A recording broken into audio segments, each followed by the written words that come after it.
মোচা চিংড়ি বানানোর জন্য এখানে মোচাটাকে আগের থেকে সিদ্ধ করে নিয়েছি, আর এখানে নিয়েছি একটা আলুকে ছোট ছোট করে ডুমো করে কেটে নিয়েছি। আর এবার এদিকে নিয়েছি আমি একটু চিংড়ি মাছ নিয়েছি, কেটে দিয়ে পরিষ্কার করে নিয়েছি, নুন হলুদ মাখিয়ে নিয়েছি। আর নিয়েছি একটা পেঁয়াজকে স্লাইস করে কেটে নিয়েছি, একটু রসুন বাটা, আদা বাটা। তো এখানে কড়া বসিয়ে দিয়েছি, দিয়ে দিলাম সর্ষের তেল। দিয়ে তেলটা আমার গরম হয়ে গেছে, এবার আমি দিয়ে দিলাম চিংড়ি মাছটা। তো চিংড়ি মাছটাকে আমি একটু ভেজে নিচ্ছি।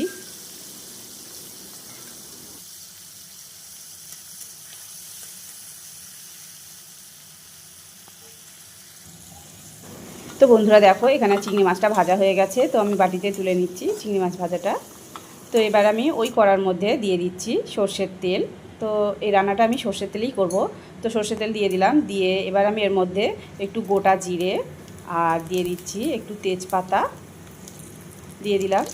দিয়ে এখানে তেজপাতা গোটা জিরাটা যখন ভাজা হয়ে যাবে তখন আমি এর মধ্যে দিয়ে দেব ডুমো করে কেটে রাখা আলুটা।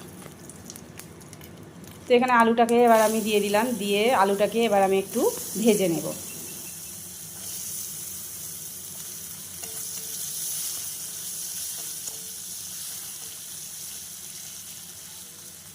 আর বন্ধুরা দেখো এখানে কিন্তু আলুটা আমি একটু ঢাকা দিয়ে ভেজে নেব, যাতে আলুটা সিদ্ধ হয়ে যায়। যেহেতু আমার মোচাটা সিদ্ধ করা আছে তাহলে একটু তাড়াতাড়ি হয়ে যাবে রান্নাটা।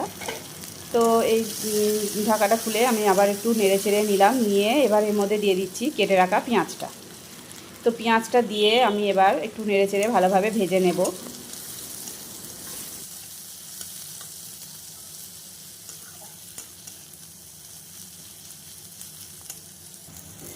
এখানে পেঁয়াজটা কিছুক্ষণ ভেজে নেওয়ার পর এবার আমি এর মধ্যে দিয়ে দিলাম পরিমাণ মতো নুন, অল্প করে একটু চিনি দিয়ে দিলাম স্বাদটা ব্যালেন্স করার জন্যে।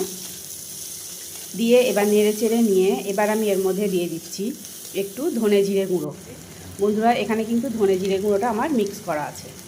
এবার এর মধ্যে দিয়ে দিলাম লঙ্কার গুঁড়ো, হলুদ গুঁড়ো, দিয়ে এবার এর মধ্যে দিয়ে দিচ্ছি আদা বাটা, রসুন বাটা। দিয়ে আমি অল্প করে একটু জল দিয়ে দিচ্ছি, দিয়ে এবার আমি ভালো করে মশলাটাকে কষিয়ে নেব।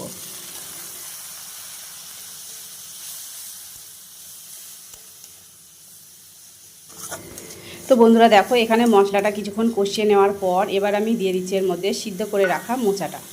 তো মোচাটাকে দিয়ে এবার আমি ভালোভাবে আরও কিছুক্ষণ মশলাটা ভালো করে কষিয়ে নেব নেড়ে চেড়ে।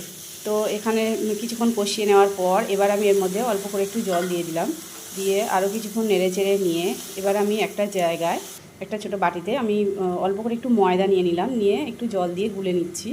তো ময়দাটা গুলে নিয়ে এবার আমি এটা ময়দা গোলাটাকে নিয়ে আমি মোচার মধ্যে আমি দিয়ে দেব। তো দেখো বন্ধুরা এখানে আমি একটু দিয়ে দিলাম ময়দাটা গুলে। তো এখানে ময়দা গোলাটা দেওয়ার পর আরও কিছুক্ষণ ভালো করে আমি মশলাটাকে মোচার সাথে ভালোভাবে কষিয়ে নিলাম। নেওয়ার পর এবার আমি এর মধ্যে পরিমাণ মতো জল দিয়ে দিচ্ছি। বন্ধুরা দেখো এখানে পরিমাণ মতো আমি জল দিয়ে দিলাম।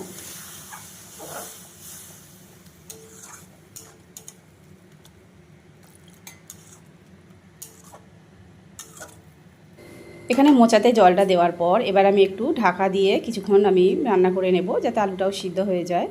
তো বেশ কিছুক্ষণ ঢাকা দিয়ে রান্না করে নেওয়ার পর এবার আমি ঢাকাটা খুলে এর মধ্যে আমি ভেজে রাখার যে চিংড়ি মাছটা আছে ওই চিংড়ি মাছটা দিয়ে দেব।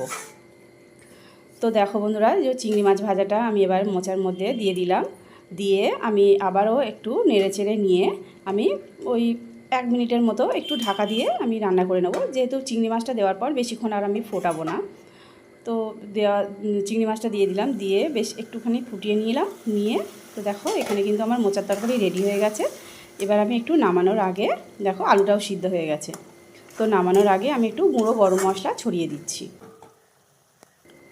তো এখানে গুঁড়ো গরম মশলা আমি একটু ছড়িয়ে দিলাম, দিয়ে এবার আমি এটা প্লেটে ঢেলে নেব।